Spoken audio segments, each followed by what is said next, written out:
Hey guys, I thought I'd throw a little swirly picture here today.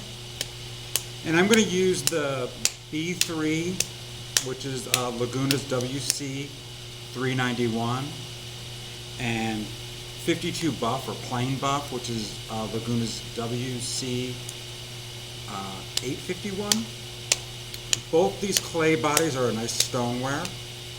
They both have a shrinkage rate of 10%, which makes them ideal for doing this swirly project. So I wedged up my two clay bodies, and then what I did is I kind of I split the two balls in half, and then I put them back together so I get sort of quadrants. I'm not so concerned about them being exact, because, well, it's going to be a swirly picture, and I think that kind of organic feeling about it makes it pretty fun. My pictures are going to be about 5 pounds a piece, and we do these for Esther's Kitchen and for Ada's, which are both two locally owned restaurants here in Las Vegas, and we make a lot of these. Folks seem to really enjoy them, and so I thought I'd throw a couple here for you, show you how they work. I always start when I'm going to do kind of production work where I'm wanting things to be similar in size. I try to find a set of bats that are all similar in size. So in this case, I'm going to use this sort of 4.5 by 4.5 square bat that sits inside of the larger bat. Helps me to regulate the size of the base. Okay? So I wedge those clays, split them in half, smash them together really well, and now I'm just working my pieces of clay into a nice ball, because that's going to make it a whole lot easier to center. I think one of the things that always is frustrating for people is when they try to throw, they're throwing clay that they haven't wedged, which means that if you're just cutting it off of a block of clay, that clay might have been made 6 months ago, might have been 2 weeks ago, who knows, right? So the outside of that clay is a little bit stiffer than the inside, so I always want to make sure that I wedge it to homogenize those. The other thing is, I always want to make sure that my clay is soft. Like, you can reclaim it so that it's soft. You can, put your block of clay with a little bit of water in it into a 5-gallon bucket to rehomogenize it and re-soften it up. Do what you need to make it soft. Nobody wants to struggle centering, and that's one of the things that people get the most frustrated with when they're throwing. Okay? So when I'm centering, right, I'm going to use my left hand because I'm a right-handed person, so I'm going to take my left hand and I'm going to push here at 7 o'clock. And I'm going to make a straight line from my elbow to the heel of my hand, and I'm going to push at 7. My right hand is going to come across, and I sort of cup it slightly. Once again, I'm going to lock my elbow down, and I'm going to push. Right? And when I center, I like to make it into a beehive shape. Doing this as a beehive, I feel like it goes into center a lot faster than when I try to do a tuna can. Tuna can is when it's just really flat across the top. Alright? Because I'm throwing these pictures with swirled clay, or as swirled clay, I should say, I want to do as minimal amount of wheel wedging or coning up and bringing it back down as I possibly can, because I feel that that kind of mushes up that spiral pattern. Okay. One of the things that we tell folks all the time when they're centering is, it doesn't mean when you're centering that, you're going to touch the clay for 2 seconds and it's going to be centered, or you're going to touch it for 2 minutes and 25 seconds, and at the end of that time, it's going to be centered. Like, that just doesn't happen. I don't care who you are. I'm sure someone will tell me that I'm wrong, but that's okay. Okay, so if I want to check my centering, right, I'm going to close my eyes I'm just going to set my fingertips right here on the edge. And I want to make sure that I'm feeling that it's moving relatively smooth, that I don't have like a little hula dance going on, right? That's kind of the most important part about throwing. When you're throwing with two different clay bodies making the swirled pattern, one of the things that's really intriguing is every clay body has a slightly different texture, right? So, you know, there's the people who love throwing porcelain because it's so smooth. And there's people who love throwing really groggy stonewares because, well, they like that feeling close to the earth. When you're doing the swirl pictures, I try to find two clay bodies that A, are going to contrast really well. B, have a similar rate of shrinkage. For me, I think that's 1%. If I can go less or I can make it exact, that makes me happier. Because then I'm sure it's not going to delaminate in the kiln. Okay, so I feel like my clay's pretty centered here, right? We can see that I'm inside of my square bath, or pretty close to inside my square bath. We'll move it in just a little bit for sakes of demonstration. That also means that my mound of clay, my lumpus of clay, as it were, is fairly tall. Okay? So, I'm going to get my clay nice and wet here, right? And the first thing I'm going to do is I'm going to make a butterfly. I want to make my butterfly here. It's going to land on the clay. He's going to go for a drink. He realizes that his grandma is the bouncer, and he flies away. Butterflies have a short lifespan. Anything is possible, right? I always use the butterfly analogy with folks because I want you to remember that if you're pushing down really hard, right, and you're making that center hole, and you jump off, it throws the whole clay off. So this way, I'm pretty sure if I relax and come off like a butterfly, it's not going to throw it off center. Okay? So I'm going to put a little more water in that little well, and I'm going to come over here, I'm going to go hand over hand, and I'm going to push straight down. Here at the studio, we call that the beaver motion, right? The beaver's digging for his house. Okay. And now I'm going to come over here and I'm going to use my needle tool, and I'm going to push down on the inside of my pot like that. I'm going to run my finger down, and when I pull it out, I want the depth of that base to be slightly thinner than the thickness of my finger. Okay? So I can tell that's still a little thick. So I'm going to come over here with my needle tool, check that. Okay, and right now that's just the thickness of my finger, so I'm going to go just a little bit thinner. Push down a little bit. And I'm compacting that bottom, right? There's lots of things on clay buddies and all that about compression, and that you can't really compress the clay. So I'm going to give in to that argument, and I'm going to call it compacting. Alrighty.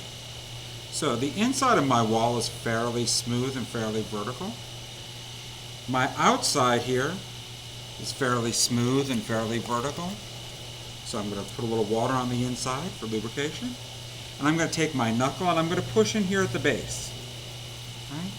And that gives me a nice little gully, which I can grab some clay and I can pull that up. So I'm going to push in, I'm going to grab that with my knuckle, and I'm slowly going to lift.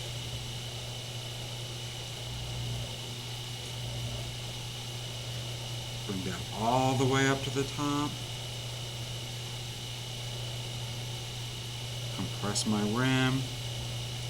I compress the rim of my pots almost every pull.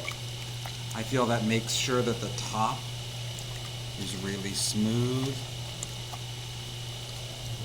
and I've gotten off any excess water. Okay, so I'm going to come back in here, I'm going to push down on the inside again, I'm going to push on the outside and make that little divot. And grab with my knuckle. And I'm slowly going to lift up.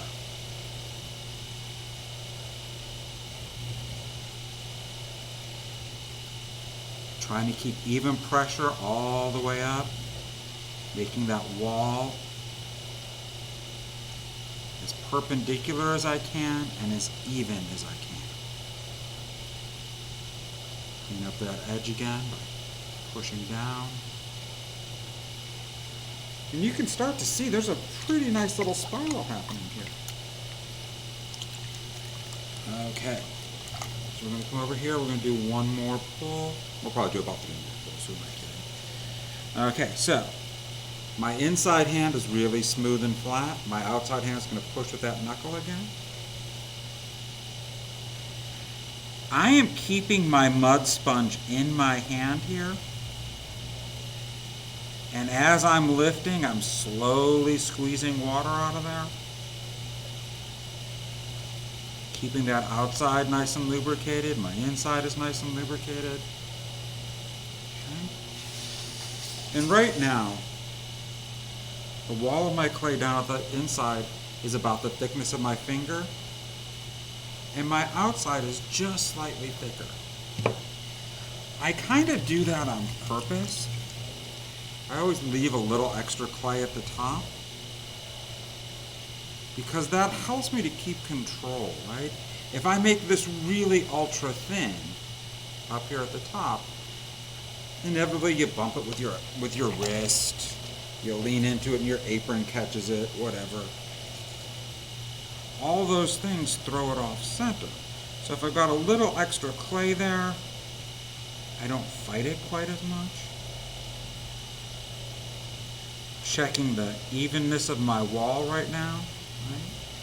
I know that my fingertips can feel the thickness of a human hair, so I'm pretty sure my brain can decipher whether or not my wall is thicker or thinner as I'm going up.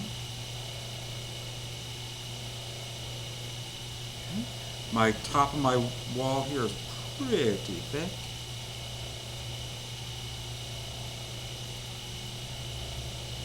Coming up nice and slow. Okay, you see all these little fingering marks, right? You can see those little striations. I want to make sure that those are as even as I can make them, because that means that I'm pulling evenly. If I see a big barber pole of slip going up the side there, I'm pretty sure that my wall is going to have thick and thin spots, which is going to make it really, really difficult when I go to belly it out. Okay, so I'm pretty psyched about this. This feels pretty good. Feels like it's the right height.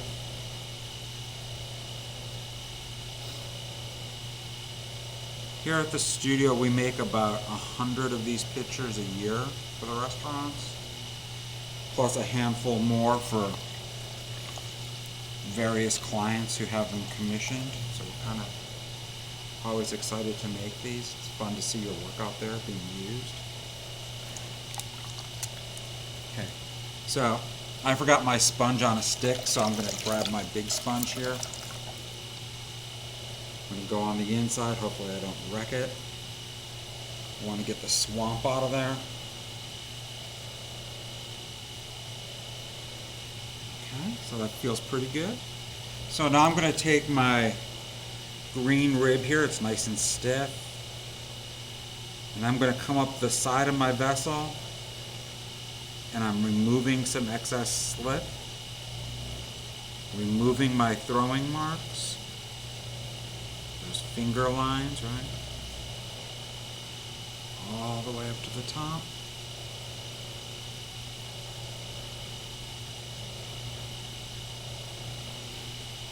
Now, when I throw these, I don't make them overly thin, right? This is a functional item. It's not meant to sit on your dining room table and like catch light and look beautiful. Color that top in just a little bit. Okay, so now I want to give this a little belly. So, first thing I'm going to do here is I'm going to give a little more water on the inside. That way my hand doesn't chatter and throw the form off. And I'm going to start to belly this out. So I'm going to grab my soft big red rib here, and I'm going to push that clay from the bottom out towards 3 o'clock. Alright, giving that a nice belly.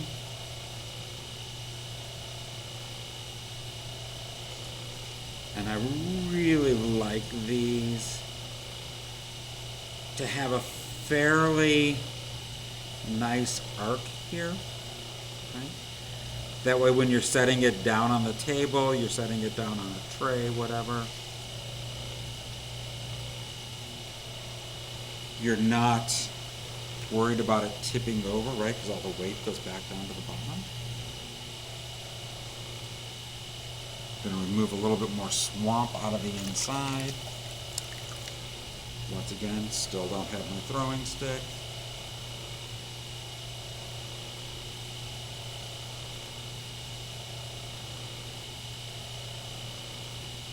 I like it when beginners get all freaked out about the opening of the vessel and their hand's not going to fit in there. Like, the clay is soft, it'll move out of your way, guys. Okay, so I'm going to start to create a neck here. So I've got my foot,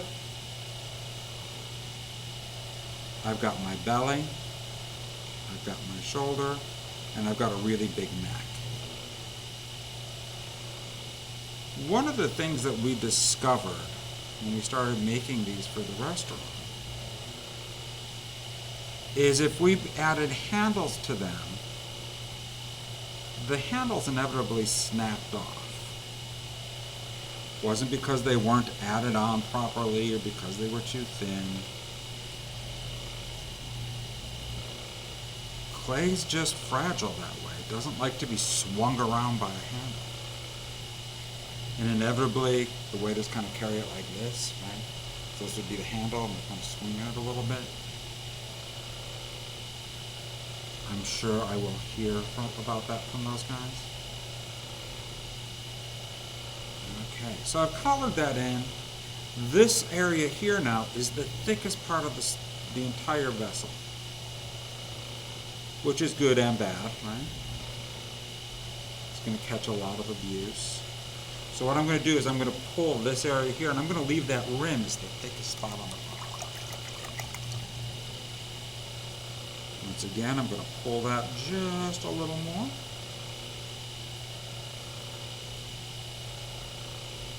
Okay. We're going to clean up that rim, whether you call it compressing, compacting, cleaning it up, whatever. I kind of like that.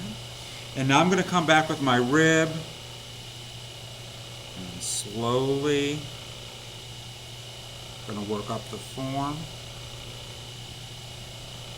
And I'm getting rid of all that excess slip, which reveals that beautiful swirl pattern from those Laguna clay bodies.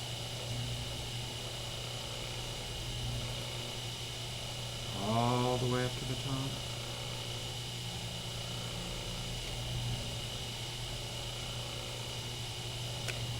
So when I'm making these, I'm also thinking about glazing them. I'm thinking about how they're going to be used. So if you notice, I've created a nice little bump up here. I don't know how visible that is to you guys at home, but it's got this little lip up there. And I think that's really important for me, because what happens is I don't ever glaze the outside of these vessels. I mean, I guess I could. I just don't really want to. I like the raw clay.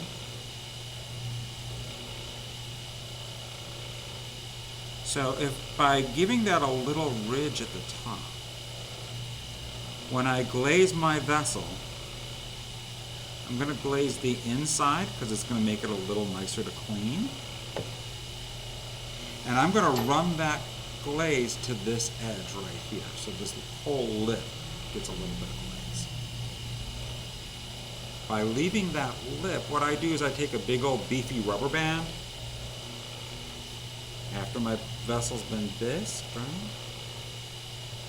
And I'm going to put that rubber band so it's right there at that edge. And then when I glaze, I don't have to worry about it running down the side of the vessel as much. It does sometimes, but at least I have a nice clean line then in which I can remove the glaze. Okay. So remember I said that we don't put handles on these vessels, but we do put in some little divotty sort of handles. So I'm going to come over here, and the first one I do is I put one right here. Okay. You can see that kind of goes in about 3/4 of an inch. And that gives me a place to rest my hand, my finger there, so when I'm pouring from it, I've got a place to hold. I'm also going to come over here and I'm going to support on the inside. I'm going to put a little divot in the neck on either side. So now I can grab it right here at those divots, so it makes it a little bit more comfortable. I'm going to re-round out my rim. I'm not worried about it being perfect, I just want it to look a little bit more round. Here are the two divots. So what I'm going to do is I'm going to come right here in between those two, and I'm going to support on the outside. And I'm going to take my right index finger and I'm going to sweep back and forth. By sweeping back and forth, I get that really beautiful little spout action. That little spout, so that I can pour nicely, obviously. And then I'm going to come back here and I'm going to wipe off any little fingerprints. Okay. And one of the things that I try to do, and I don't always remember, is I come back with my rib and just right along here on the spout, I just lightly rub that. And what that does is gives me a little bit of an edge right here on the inside, so that when they pour, when you come off, it doesn't keep dribbling down the outside. Okay? So that's how we make one of our little swirl pitchers. If you're interested in picking up one of these for your home, send us an email, send us an Instagram post, Facebook message, any of those great social media things. Okay? So I'm going to make a few more of these today. I'll probably post some photos of these later. Hope everybody has a good day. Thanks.